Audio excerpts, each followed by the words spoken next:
सनम बेवफा हो गई आपके साथ। ये जो इश्क है ना, इश्क में बेवफाई बहुत बड़ी चीज होती है। रिलेशनशिप होगा। दाढ़ी तो आपकी पहले से है, अब इश्क में आप क्या बढ़ाएंगे? नहीं वो नहीं करेंगे। नहीं, क्यों करेंगे? अरे आप मीडिया अगर यूं करेगा तो हम भी कर सकते ना कुछ। मैं हूं यासर मलिक। पीएम से सवाल पूछा था, आंख में आंख डाल के पूछा था, अब आपसे आंख में आंख डाल के पूछ रही हूँ। साबित हो गए तब उस दिन आप मिलिएगा मुझसे। अरे मैडम, आपसे मिलने को हमेशा तैयार है, हम कहाँ भागने वाले हैं। नहीं, मैं आपकी आंख में आंख डाल के बोल रहा हूँ, जैसा आपने मोदी जी की आंख में आंख डाला, आपको कुछ नहीं होगा। और आप देख रहे हैं अपना YouTube चैनल YS3 न्यूज। इसलिए दिल्ली दंगों नहीं, आप जज नहीं है, आप कोर्ट नहीं है। मीडिया अगर किसी चीज से हमको घेरेगा तो हम वही बोलेंगे, उल्टा बोलेंगे। हम पीछे हटने वाले नहीं। अपनी गोदी मीडिया एंकर अंजना ओम कश्यप और असदुद्दीन ओवैसी के बीच एक तीखी बहस हुई। संभल हिंसा को लेकर, मुसलमानों को लेकर, बांग्लादेशी हिंदुओं को लेकर और तमाम मुद्दों को लेकर अंजना ओम कश्यप असदुद्दीन ओवैसी को घेरने की कोशिश कर रही थी, लेकिन असदुद्दीन ओवैसी उनके जाल में फंसने वाले नहीं थे। असदुद्दीन ओवैसी ने उनकी अच्छी तरीके से बखिया उधेड़ी और इस डिबेट में आप देखेंगे कि अंजना ओम कश्यप किस तरीके से मुद्दे से डाइवर्ट करके प्यार भरी बातें करने लगती है, तभी असदुद्दीन ओवैसी उन्हें बेवफा कह देते हैं। आप लोग ये पूरी डिबेट देखकर जाइए, बहुत शानदार डिबेट हुई है। ऐसी डिबेट आपने आज तक नहीं देखी होगी, बहुत ही बढ़िया डिबेट है, आप लोग पूरी देखिए। देश की संसद में बोला है, आप मुस्लिमों की आवाज बनते हैं, लेकिन सवाल है कि आप नेता तो देश के हैं ना। आप सिर्फ अल्पसंख्यकों के नेता कैसे बन सकते हैं इस देश में? आप कहते हैं ये बीजेपी वाले हिंदुत्व बेचते हैं, हिंदुत्व से वोट कमाते हैं। आप भी तो बस अल्पसंख्यक एक विक्टिम कार्ड खेलकर आप उनके नेता बनना चाहते हैं। मेरी आवाज सुनो, आप उन्हीं की बात आज जितनी देर आपने बोला, आपने सिर्फ अल्पसंख्यकों के मुद्दे पर बोला। नहीं, उसमें बुरी बात क्या है? देखिए, भारत की पार्लियामेंट में जितने अपर कास्ट के एमपीज हैं और जितने ओबीसी समाज के एमपीज हैं बराबर हैं।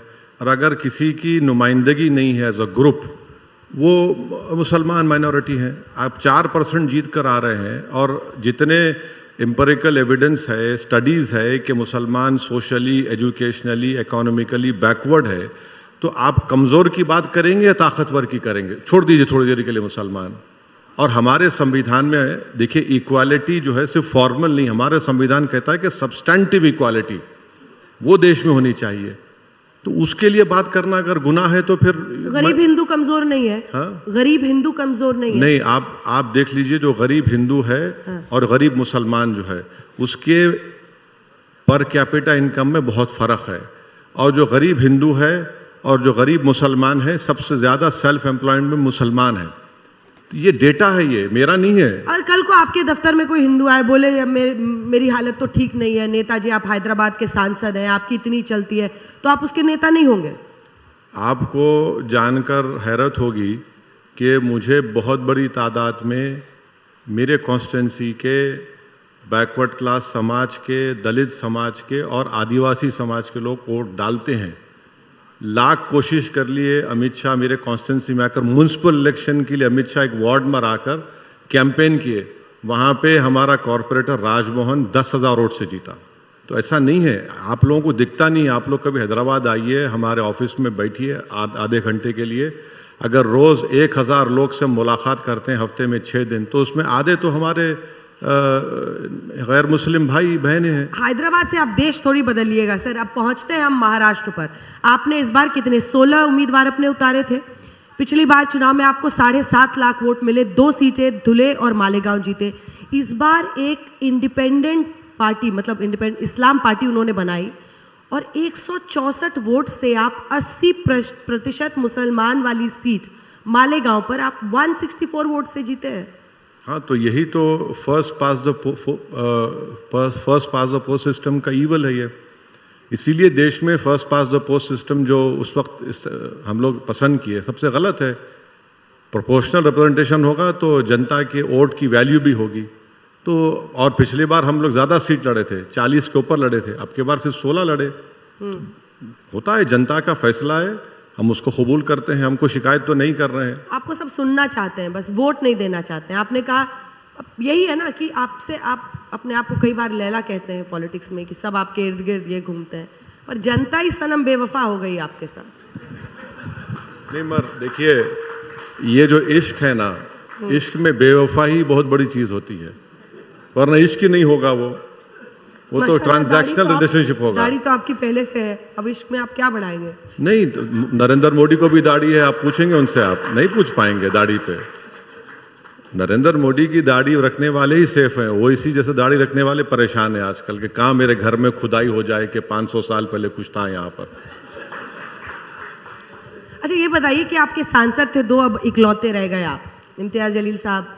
हाँ। नहीं, इम्तियाज जलील को बड़ा बुरा ही बुरा हो रहा है सर पॉलिटिक्स नहीं में नहीं आपके साथ। नहीं नहीं, कहाँ आपको लग रहा है अरे बुरा है? सर विधायक दो थे मालेगांव धुले, वो भी एक फिसल गए, तो नहीं, एक जीते कोई बात 164 से नहीं, जैसे अरे कहते हैं वो भागते कोई बात नहीं, कोई बात नहीं, ये जनता है।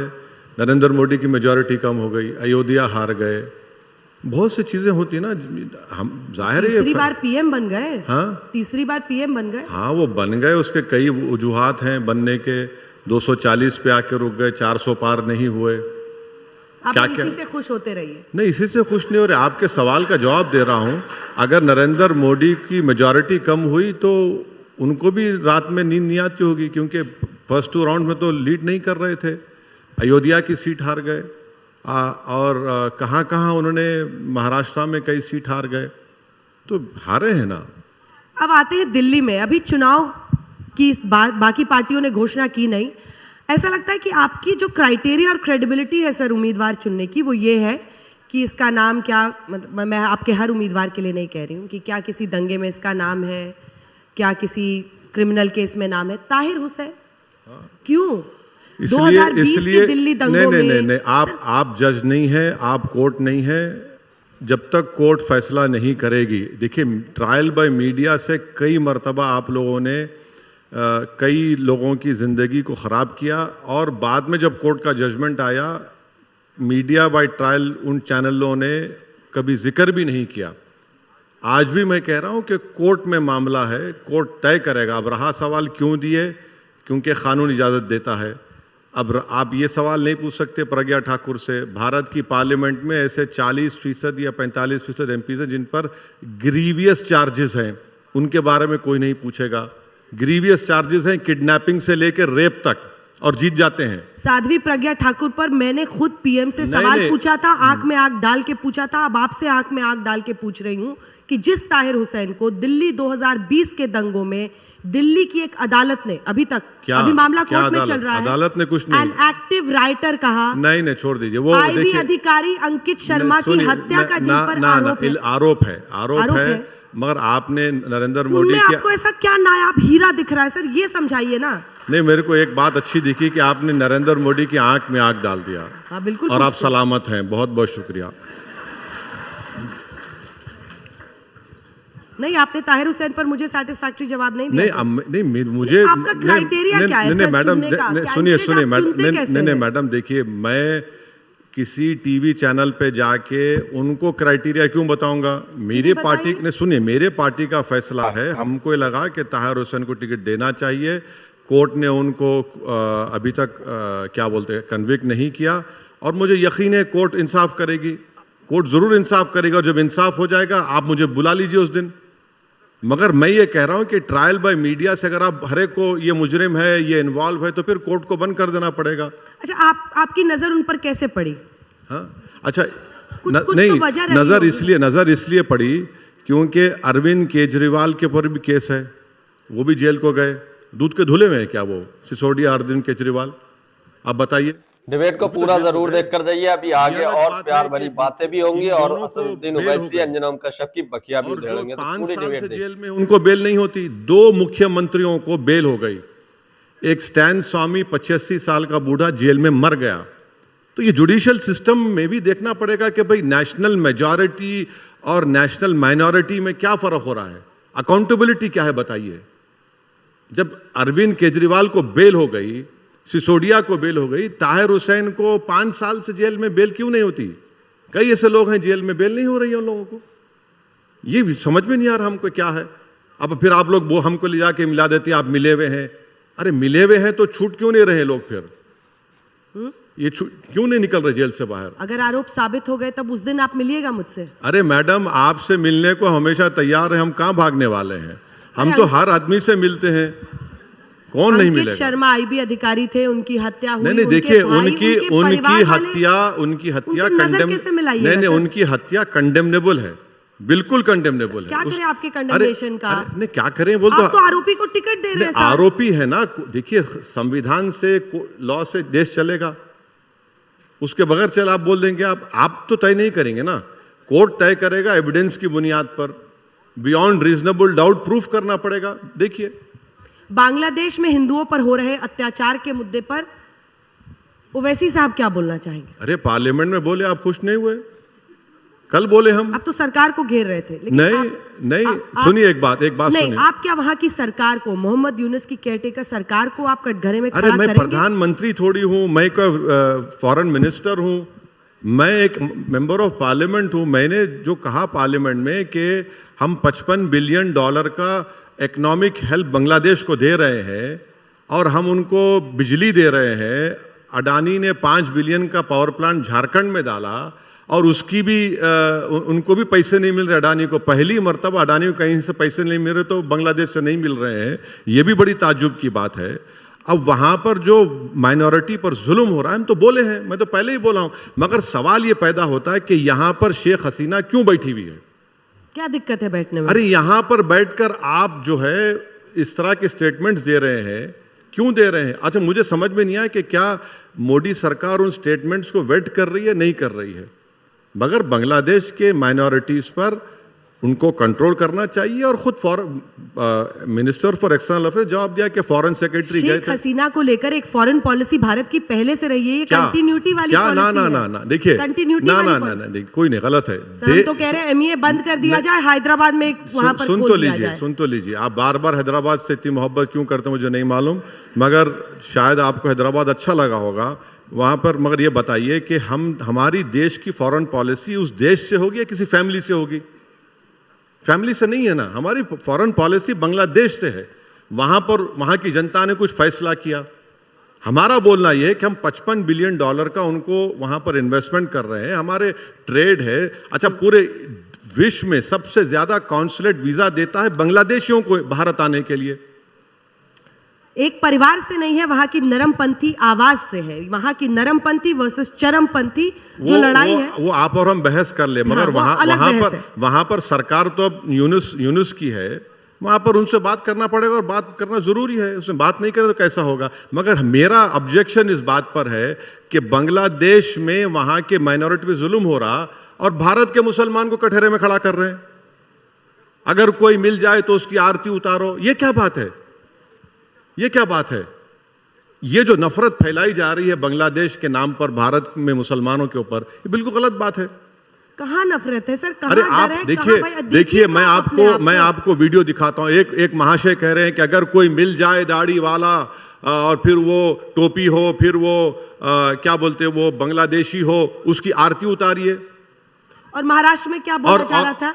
हमने तो ये मिनट ज्यादा इंटरव्यू रखा था, लेकिन 15 मिनट का एक आया था बीच में। हाँ, तो क्यों हुआ बताता हूँ। 15 मिनट क्या था? 15 मिनट क्या है? 15 मिनट क्या है? मैं अगर बोलूंगा कि अंजना ओम कश्यप के साथ मेरा सिर्फ 15 मिनट का शो है, तो क्या बोलेंगे आप लोग? ओह, हो गया, क्या मतलब? सब बकवास है। अरे हम इतने मासूम है आप कि 15 मिनट आप क्यों बोल रहे थे? लोग समझ नहीं पाए। देखिए, मीडिया अगर किसी चीज से हमको घेरेगा तो हम वही बोलेंगे, उल्टा बोलेंगे। हम पीछे हटने वाले नहीं, अपनी बात। यही क्या बात है? आप मेरे को बोलेंगे 15 मिनट, तो बोला हाँ 15 मिनट लो, 15 मिनट और लो, बोलेंगे। जो मना किया जाएगा वही बोलेंगे। हाँ बोलेंगे, क्यों नहीं बोलेंगे? कहते हैं वंदे मातरम बोलिए। हाँ? वो बार बार कहते हैं वंदे मातरम, भारत माता की जय अगर कोई बोलिए। वंदे मातरम पड़ेगा, मैं साथ खड़े हो जाऊंगा, इज्जत करूंगा, नेशनल सॉन्ग है। मगर आप जोर जबरदस्ती नहीं कर सकते। जनगण मन है, नेशनल एंथम है, खड़े होते हैं, फकर से पढ़ते हैं हफ्ते में 3-4 मरतबा और फंक्शन में। मगर ये आप बोले ना वो कह दिया, तो मैं क्या करूं? मैं वो नहीं करेंगे। नहीं, क्यों करेंगे? अरे आप मीडिया अगर यूं करेगा तो हम भी कर सकते हैं ना कुछ भी। इलेक्शन पर आते हैं वापस और उसी के साथ अपने अंत की तरफ बढ़ेंगे। संभल में हुई हिंसा के बाद एक नई बहस छिड़ गई है। अभी places of worship act court में, सुप्रीम कोर्ट ने केंद्र सरकार से कहा है आप 4 हफ्ते में हलफनामा जल्दी से इस पर दीजिए, फिर मामले की सुनवाई होगी।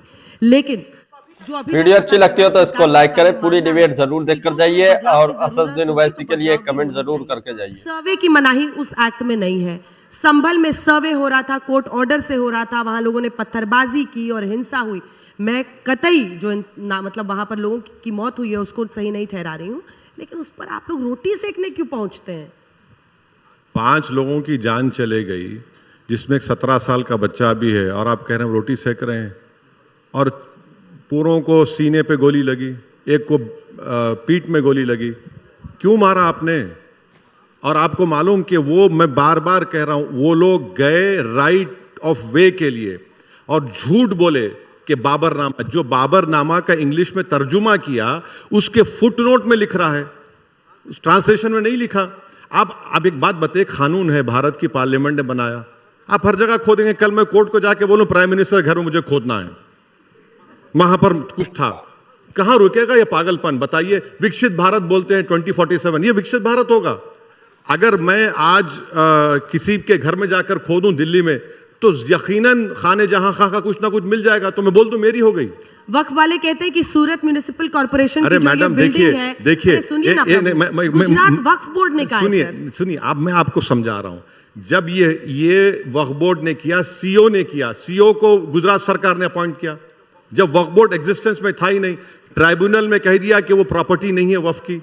अब इससे बढ़ के और क्या करेंगे? हम ये बोल रहे हैं दिल्ली में 123 प्रॉपर्टीज हैं, क्यों नहीं देते नरेंद्र मोदी, जिसकी कीमत आज 10,000 करोड़ के ऊपर है? दे दीजिए ना, वो नहीं दे रहे हैं। और प्लेसेस ऑफ वर्शिप एक्ट जरूरी है, उसको भारत सरकार को फॉलो करना चाहिए। आप कहां कहां खोदेंगे? कहां? 5 लोग तो मर गए, और भी मरेंगे। ख्वाजा अजमेरी की दरगाह नहीं है, को 1901 में किताब लिखता है। दिल्ली में अभी जांच चल रही है। आज निजामुद्दीन औलिया में भी पुलिस पहुंची थी। जो रोहिंग्या है, बांग्लादेशी है, हाँ, उनका आधार कार्ड चेक किया जा रहा है, कईयों का नहीं मिल रहा है। अरे भाई, आप करिए ना, आपको कौन रोक रहा है? आप चेक करिए, कौन रोक रहा है? वो अलग बात है, मगर आप हर जगह जाके खोदेंगे, निकालेंगे। प्लेसेस ऑफ वर्शिप एक्ट है, उसको फॉलो करिए, भारत को मजबूत रखिए, वरना ये हिंसा बढ़ेगी। आप जिन लोगों पे भरोसा कर रहे हैं ना, बीजेपी वाले, वो फ्रैंकेनस्टाइन बन जाएंगे, उन्हीं पे सवारी करेंगे जब उनको मालूम होगा। आखिरी के 30 सेकंड और 30 सेकंड में आप कैमरे में देखकर, क्योंकि मुझे कई बार चिंता होती है सर आपकी। क्यों? तमाम ये संभल वाली रेस में आगे भाग रहे हैं बाकी पार्टियां। आप कहते हैं कि आप इंडिया गठबंधन में आपको कोई शामिल नहीं करता है। आपके लिए सुनहरा मौका है कि आप देश के मुसलमानों को ये समझाएं। आज तक से बड़ी कोई आवाज तो है नहीं मैडम, मैं कि वो आपको सिर्फ सुने नहीं, मैं आपकी आंख में आंख डाल, ना करें, वोट भी डालें। नहीं, मैं आपकी आंख में आंख डाल के बोल रहा हूं, जैसा आपने मोदी जी की आंख में आंख डाला, आपको कुछ नहीं होगा। मैं लाशों पे राजनीति नहीं करता, जिस तरह 2002 में हुआ, 84 दिल्ली में हुआ, 2022 में हुआ, नेल्ली में हुआ, हाशिमपुरा में हुआ, मलियाना में हुआ, 69 अहमदाबाद में हुआ। मैं लाशों पे राजनीति नहीं करना चाहता हूं, ना करूंगा कभी। मैं ये कह रहा हूं कि उनको क्यों मारा गया, इंसाफ करो उन लोगों से, बस इतना मेरा मानना है। मुस्लिमों से कहिए ना। वीडियो अच्छी लगी हो तो इसको लाइक करें। असदुद्दीन ओवैसी की ये डिबेट देखकर आपको कैसा लगा, अपनी राय इस पर जरूर देकर जाइए। कोई बात नहीं, कोई बात नहीं। पॉलिटिक्स में कोई झाल बजाने अरे को आता नहीं मैडम है। देखिए, चुनाव जीतने आता है अरे ना। चुनाव जीतेंगे ना, आज नहीं जीते कल जीतेंगे, मगर हौसला तो जिंदा है, हिम्मत जिंदा है। लोग देख रहे हैं ना, लोग देख रहे हैं कि जो उनके हमदर्द है जी, क्या करके रख दिया उन लोगों को। होगा, तब्दीली आएगी इंशाल्लाह। तो दोस्तों, आप लोगों ने ये पूरी डिबेट देखी। आप लोगों को ये डिबेट देखकर कैसा लगा, अपनी राय इस पर जरूर देकर जाइए। असदुद्दीन ओवैसी ने जो कुछ भी इस डिबेट में कहा, आप उससे कितना सहमत है, उस पर भी अपनी राय जरूर दीजिए। असदुद्दीन ओवैसी को अंजना कश्यप तमाम मुद्दों पर घेरने की कोशिश कर रही थी, चाहे वो संभल का मामला हो, महाराष्ट्र का मामला हो, या आने वाले चुनावों का मामला हो, या फिर मुसलमान, बांग्लादेशी, हिंदू, किसी भी मुद्दे पर घेरने की जब कोशिश कर रही थी, तो असदुद्दीन ओवैसी ने उनकी धज्जियां उड़ा दी। आप लोगों ने ये देखा।